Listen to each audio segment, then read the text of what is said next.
সারা বাড়ি পড়ে থাকতে পুকুর পাড়ে যখন ডেকেছিস কথা বলতে, তখনই বুঝেছি বিশেষ কোনো কথা আছে। হ্যাঁ গো বৌদি, চুপি চুপি কথা আছে। তা বলে ফেল দেখি মতলবখানা কি। তবে দেখিস পরে আবার আমার ঘরে দোষ না পড়ে। পরের বাড়ির মেয়ে তো, তোরা সব আমে দুধে এক হয়ে যাবি, আর আমি বেচারি আঁটি আলাদাই পড়ে থাকবো। এটা কিন্তু বাজে কথা। আমাদের বাড়িতে কিন্তু প্রত্যেকেই তোমার কথা শোনে। বাবা মা তো বৌমা বলতে অজ্ঞান, আর দাদা তো। বল বল, থামলি কেন? তোর দাদা আমার আঁচল ধরে থাকে, তাই তো? আমার চোখে জাদু আছে জানিস তো। ওই যে কি বলে জানো, হ্যাঁ, বশীকরণ করতে পারি আমি। কিরে বল, কি বলবি? না গো বৌদি, তুমি বশীকরণ করবে কোন দুঃখে? তোমার গুণে এমনি আমরা সব বশীভূত, বুঝলে? আচ্ছা হয়েছে, এবার আসল কথাটা কি বল দেখি। শোনো না বৌদি, আমি একটা চাকরির ইন্টারভিউ দিয়েছিলাম, ওটা হয়তো হয়ে যাবে, কিন্তু চাকরি পেলে করবি, তাতে আবার কিন্তু কিসের? চাকরি পেলে শহরে থাকতে হবে।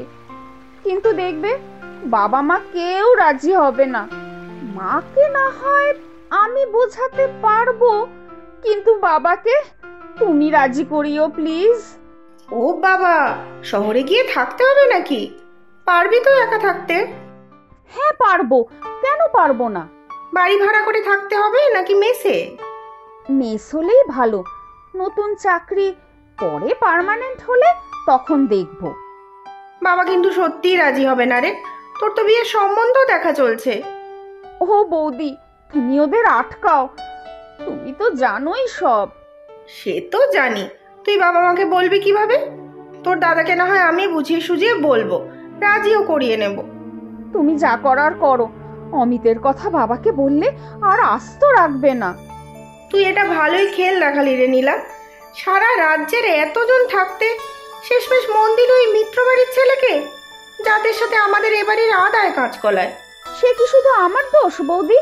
তুমি অমিতের কোনো দোষ দেখতেই চাও না। ওই তো নিজের থেকে এসে জোর করে আমার সাথে ভাব জমিয়েছিল। আর তোর বুঝি কোনো দোষ নেই? জোর করে এসে ভাব জমালো, আর তুই একেবারে গলে জল হয়ে গেলি। কি করব বলো তো বৌদি, রোজই ভাবি দেখা হলে খুব ঝগড়া করব, কিন্তু কি যে হয়, ওর কাঁচুমাচু মুখটা দেখলে আর কিছুই বলতে পারি না। থাক, অনেক নাটক হয়েছে, ওদিকে ভাত বসিয়ে এসেছি। হ্যাঁ গো বৌদি, ঠিক বলেছ, নাটক শুরু হয়ে গিয়েছে। তবে এই নাটকের তুমিই কিন্তু পরিচালক। ক্লাইম্যাক্সটা আগের থেকে সাজিয়ে রেখো কিন্তু। এটা কি হলো শুনি? কেন, কি করলাম আবার? এইটা ডাকার একটা জায়গা হলো? কেন, কি হয়েছে? কথা বলবো বলে তো ডাকলাম। কথা বলার আর কোনো জায়গা খুঁজে পেলে না? শেষ পর্যন্ত এই রেশনের দোকান। এটাই ভালো জায়গা, কেউ দেখলে ভাববে রেশন নেওয়ার জন্য লাইনে দাঁড়িয়েছি, আর ছাতাটা দিয়ে টুক করে মুখ ঢেকে নেব। এত যখন ভয়, তাহলে না ডাকলেই পারতে। ভিতর ডিম একটা। মোটেও ভীতু নই আমি, কাউকে আমি ভয় পাই না। শুধু শুধু আমার বাবাকে দেখলেই তোমার সব বিরক্ত ঘুচে যায়, তাই তো? না, সেই ভয় নয়। ধুৎ, কেন যে তোমাদের বাড়ির সাথে আমাদের বাড়ির এত ঝগড়া কে জানে। তোমার বাড়ির কেউ আমাদের দেখে ফেললে ধুমধুমার কাণ্ড লেগে যাবে, আমার সেটাই ভয়। কি হবে বলো তো, বাড়িতে তো আমার বিয়ে দেওয়ার জন্য উঠে পড়ে লেগেছে। আমি ভাবছিলাম চাকরিটা নিয়ে কিছুদিনের জন্য শহরে পালাই, ততদিনে তোমার একটা কিছু হয়েই যেত। কি যে ভুল করলাম, মাস্টার ডিগ্রিটা ভর্তি না হয়ে আগেই একটা চাকরি চেষ্টা করলে ভালো হতো। এখন পড়াটা শেষ না করে চাকরি করতে গেলে বাবা খুব রেগে যাবে। আর তো একটা বছর বাকি, পড়াটা শেষ করো আগে। তুমি শহরে একা থাকবে কি করে? জানাশোনা তো কিছু নেই। সে আমি ঠিক ম্যানেজ করে নেব। আর তোমার তো ভালোই হবে, রোজ রোজ কেউ তোমাকে বিরক্ত করবে না, রাগ করবে না, অভিমান করবে না। আমার কিন্তু সত্যিই চিন্তা হচ্ছে, একা একা শহরে থাকবে। দাঁড়াও, এখন কোনো ঠিক নেই। বাবা কি ছাড়বে ভেবেছ? এখন বৌদি যা ভরসা, যদি কিছু করতে পারে। আমার না নিজেকে খুব ছোট মনে হচ্ছে। তার থেকে যাই একদিন তোমার বাড়ি, বলি সব কিছু, তারপর যা হওয়ার হবে। না না, সর্বনাশ হয়ে যাবে, তোমার বাড়িতে খবর যাবে, আর দুই বাড়িতে তুমুল ঝগড়া লাগবে আবার। আমি যাই। চলো একটু এগিয়ে যাই। এই না, কেউ দেখে ফেলবে। তাহলে ছাতাটা নিয়ে যাও, বৃষ্টি শুরু হলো বলে। আর তুমি বৃষ্টিতে ভিজবে, তারপর আবার জ্বর হবে। না না, কিছু হবে না, তুমি ছাতাটা নিয়ে যাও, পরে নিয়ে নেবো। খুব বাহাদুরি দেখানো হচ্ছে, তাই তো? বৃষ্টিতে ভিজে ভিজে বাড়ি যাবে, তারপর জ্বরে আবার পড়বে। কি সেটাই ইচ্ছে তো?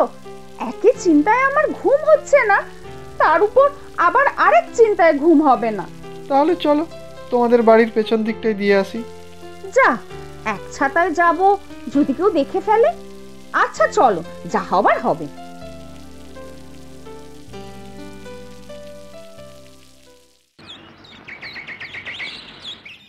এই তোমার সাথে না একটা জরুরি কথা আছে, মন দিয়ে শুনবে কিন্তু। না, শুনবো না, ব্যাস। বললাম না, খুব দরকারি কথা। আচ্ছা ঠিক আছে, মন দিয়ে নয়, তবে কান দিয়ে শুনবো। সবসময় মজা করো না তো, শোনো না, খুব সিরিয়াস কথা। আচ্ছা মহারানী, আপনার আজ্ঞা শিরোধার্য। কথাটা নীলাকে নিয়ে। কেন, কি হয়েছে বনু? তোমার ছোট্ট বনু যে এখন বড় হয়েছে, সে খেয়াল রাখো? সে তো তোমার ডিপার্টমেন্ট, তোমার খেয়াল রাখার কথা।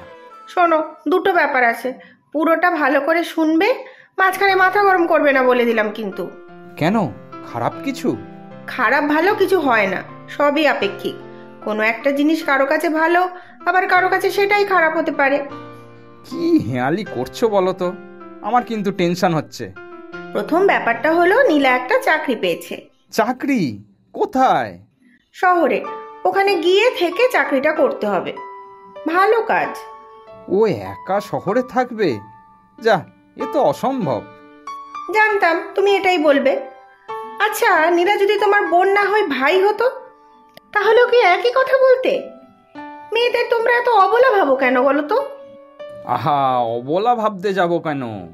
বনু কোনোদিনও শহরের বাইরে কেন, এই বাড়ির বাইরেও একা থাকেনি, তাই বলছিলাম। এখানে থেকে কোনো চাকরি করলে হতো না? আগে না, ভালো চাকরি এইভাবে হাতছাড়া করা যাবে না। নীলারও তো কোনো স্বপ্ন থাকতে পারে নাকি?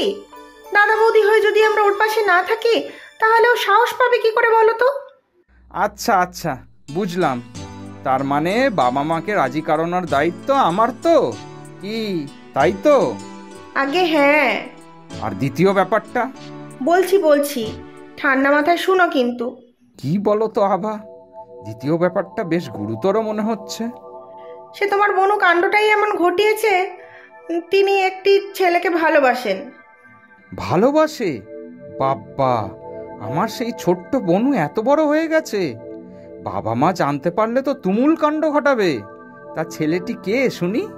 বিছানাটা শক্ত করে ধরো কিন্তু, না হলে। হেয়ালি না করে ছেলেটি কে বলো তো? মিত্রবাড়ির ছেলে অমিত। কি? নীলা কি পাগল হয়ে গেছে? ভালোবাসার জন্য আর কোনো ছেলে পেল না? এ তো অসম্ভব। তুমি কিছু বললে না শুনে? কি আর করবো বলো, নীলা আর অমিত দুজনে দুজনকে খুব ভালোবাসে। আর অমিত ছেলেটা তো মন্দ নয়, বেশ ভদ্র, মাস্টার্স করছে, পড়াশোনা শেষ হয়ে গেলে ভালো চাকরিও পাবে। অসম্ভব। চাকরির ব্যাপারটা বাবাকে রাজি করালেও এই ব্যাপারটা তো অসম্ভব। দুই বাড়ির একেবারে আদায় কাঁচকলায়। তাই তো তোমাকে বললাম আমি, নীলার খুশিটাই আমাদের কাছে বেশি জরুরি, তাই না? সামান্য দুবারের ঝগড়াঝাটির জন্য ওদের জীবন দুটো নষ্ট হয়ে যাবে নাকি? আগে চাকরির ব্যাপারটা কাল শর্ট আউট করি, তারপর ওটা দেখছি। খুব বিপদে ফেললে কিন্তু তোমরা আমাকে। আমি জানতাম গো, তুমি ঠিক রাজি হয়ে যাবে। মহারানীকে কি আর না করতে পারি? সংসারের হাল আপনিই তো ধরে আছেন। জানো, বৌদি এক অসাধ্য সাধন করেছে। দাদাকে দিয়ে বৌদি বাবা মাকে রাজি করিয়ে নিয়েছে আমার শহরে থেকে চাকরি করার ব্যাপারটা। দূর, এ আবার ভালো খবর নাকি? একা ম্যানেজ করতে পারবে তো তুমি শহরে? খুব চিন্তা হচ্ছে কিন্তু আমার। সব ম্যানেজ করতে পারবো। তাছাড়া দাদা বৌদি শহরে গিয়ে সব গুছিয়ে দিয়ে আসবে। দুদিন বাদে জয়েনিং। ইস, আমি যদি চাকরিটা আগে পেয়ে যেতাম, তাহলে হয়তো বিয়ের ব্যাপারটা দুই বাড়িতেই বলে দিতে পারতাম। তোমার বাবা তোমার জন্য সম্বন্ধ দেখছে, যদি কোনো পাত্র বিয়ের জন্য রাজি হয়ে যায়, তখন আমার কি হবে? কি আবার হবে, বিয়ে করে শ্বশুর বাড়ি চলে যাব, তুমি দূরে দাঁড়িয়ে থেকে দেখতে থেকো। আর দেখি, বাবা যদি রাজি হয় তাহলে একটা নিমন্ত্রণ কার্ড পাঠাবো তোমাকে। মজা করো না তো নীলা, আমার আর ভালো লাগছে না। বৌদি দাদাকে আমাদের সম্পর্কের ব্যাপারটা বলেছে। দেখা যাক বাবা মাকে রাজি করাতে পারে কিনা। আমিও ভাবছি মা বাবাকে সাহস করে কথাটা বলেই ফেলি এবার। আর আমি এর মধ্যেই শহরে কোনো চাকরির চেষ্টা করছি। সেই ভালো, তাড়াতাড়ি পড়াশোনা শেষ করে চাকরি খোঁজো। চাকরি না পেলে বিয়ে করে বউকে খাওয়াবে কি শুনি? কেন, বউ তো আমার স্বাবলম্বী। বরং যতদিন না আমি চাকরি করছি ততদিন আমাকে হাত খরচা দিও, বুঝলে? হ্যাঁ, আগে ঘর জামাই হয়ে যাও, তারপরে সব কিছু ঠিক হয়ে যাবে, বলো? সব ঠিক হয়ে যাবে। বৌদি থাকতে আমাদের চিন্তা কি? বাবা আসবো? আরে নীল, আয় আয়। আরে বৌমা, তুমিও এসেছো? কিছু দরকার নাকি? মা তো মাসির বাড়ি গেছে, মা থাকলে ভালো হতো। সে কি খুব দরকারি কথা নাকি? নীলার কোনো অসুবিধা হচ্ছে না তো শহরে? তোর মা তো সব সময় চিন্তা করে মেয়েটাকে নিয়ে। না না বাবা, নীলা খুব ভালো আছে ওখানে। মনে হয় চাকরিটা এই মাসে পার্মানেন্ট হয়ে যাবে, বাড়ি ভাড়া নিয়ে থাকবে পরে। তাহলে আমরা নীলার ব্যাপারেই কথা বলতে এসেছি, তবে অন্য কিছু নিয়ে। অন্য কিছু মানে কি বলো তো বৌমা? বলো না বাবাকে। বলছি বাবা, আসলে নীলার বিয়ে নিয়ে কথা বলতে এসেছিলাম। নীলার বিয়ে? আশ্চর্য, আমি তো পাত্র দেখছিলাম।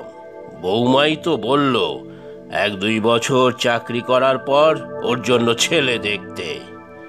এখন আবার বিয়ের কথা আসছে কেন? বাবা, আপনি আমায় বিশ্বাস করেন তো? এটা মানেন তো আমি এই পরিবারের সবার ভালোই চাই? এসব তুমি কি বলছো বৌমা? তুমি তো জানো আমাদের পরিবারের সবাই তোমাকে কত মানি। তোমার কথা তো আমি ফেলতে পারবো না। তোমরা দুজনে কি বলতে এসেছো খুলে বলো তো। বাবা, বনু একটা ছেলেকে ভালোবাসে, খুব ভালো ছেলে। তবে ভালোবাসে? নীলার পেটে পেটে এত, তাও তোমাদের জানাতে পেরেছে আর আমাদের জানাতে পারেনি। আর এই জন্যেই বুঝি বিয়ের কথা বললে সব সময় পিছিয়ে যায়। তা ছেলেটি কে শুনি? নীলা আপনাদের সামনে বলার সাহস পায়নি। ও শুধু আমাকেই জানিয়েছিল ছেলেটি এখানকারই। এখানকার মানে তাকে চিনি আমরা। আচ্ছা, তোমরা কি অল্প অল্প করে বলছো কেন বলো তো? নিশ্চয়ই কোনো গোলমাল আছে। মিত্র বাড়ির ছেলে অমিত। কি মিত্রবাড়ি? শেষ পর্যন্ত মিত্রবাড়ির ছেলে? নীলা কি পাগল হয়ে গেছে নাকি? বাবা, আপনাদের আর মিত্রবাড়ির সাথে ঝগড়া আমি শুনেছি আমার বিয়ের আগে থেকেই। আপনাদের এই ঝগড়ার কারণে দুটো নিষ্পাপ ছেলে মেয়ে এক হতে পারবে না? অমিত খুব ভালো ছেলে, খুব ভদ্র। আমি নিজে কথা বলেছি ওর সাথে। সে অমিত ভালো ছেলে আমি জানি, তবে ওর বাবাটা বড্ড জেদি। আমার সাথে বহু পুরনো ঝগড়া তার। নীলার মুখের দিকে তাকিয়ে ঝগড়াটা মিটিয়ে নিলে ভালো হতো না বাবা? তুমি যদি বলো আমরা যাব অমিতের বাড়িতে কথা বলতে। কিন্তু আমি তো শুনেছি অমিত পড়াশুনো করছে, চাকরি তো পায়নি। বাবা, অমিত চাকরি খুঁজছে, পড়াশোনায় ভালো, ঠিক চাকরি পেয়ে যাবে। এদিকে আমাদের নীলাও নিজের পায়ে একটু দাঁড়িয়ে যাবে। আপনি আমার এই কথাটা রাখুন বাবা। কি বলি বলো তো আমি? অমিত ছেলেটাকে নিয়ে আমার কোনো অসুবিধা নেই।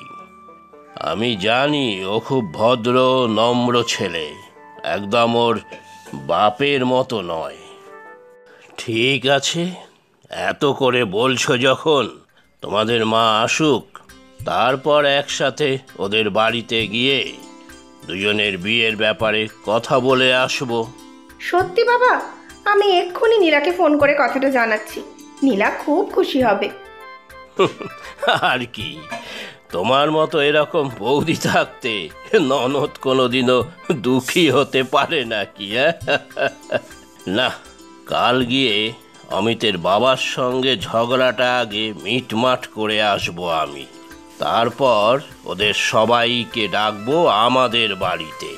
দারুণ হবে, আমিও সব ব্যবস্থাপনা করে নেব। তুমি একা কেন? আমিও করব। নীলার বৌদি বলে কথা। প্রচুর সঠিক উত্তরদাতাদের মধ্যে থেকে আমরা বেছে নিয়েছি 10 জনের নাম। গল্পের নাম আই বুড়ি ননদ। নামগুলি হলো রিতম দত্ত, উত্তর 24 পরগনা, পশ্চিমবঙ্গ থেকে। তানিয়া বসাক, বালুরঘাট, পশ্চিমবঙ্গ থেকে। মোহাম্মদ জিহাদ, পঞ্চগড়, বাংলাদেশ থেকে। প্রিয়া, রাজবাড়ী, বাংলাদেশ থেকে। রঞ্জনা, শিলিগুড়ি, পশ্চিমবঙ্গ থেকে। তুহিন সরকার, আগরতলা থেকে। মাহা, কোনাপাড়া, ঢাকা, বাংলাদেশ থেকে। সাবরিনা হোসেন অর্তুন, বাংলাদেশ থেকে। স্মৃতি সরকার, জলপাইগুড়ি, পশ্চিমবঙ্গ থেকে। পল্লবী সাহু, খড়গপুর, পশ্চিম মেদিনীপুর, পশ্চিমবঙ্গ থেকে। আজকের প্রশ্ন, অমিত কোন বাড়ির ছেলে ছিল? তোমরা প্রশ্নের উত্তরের সাথে নিজের নাম আর কোথায় থাকো সেটাও লিখে জানাবে কিন্তু।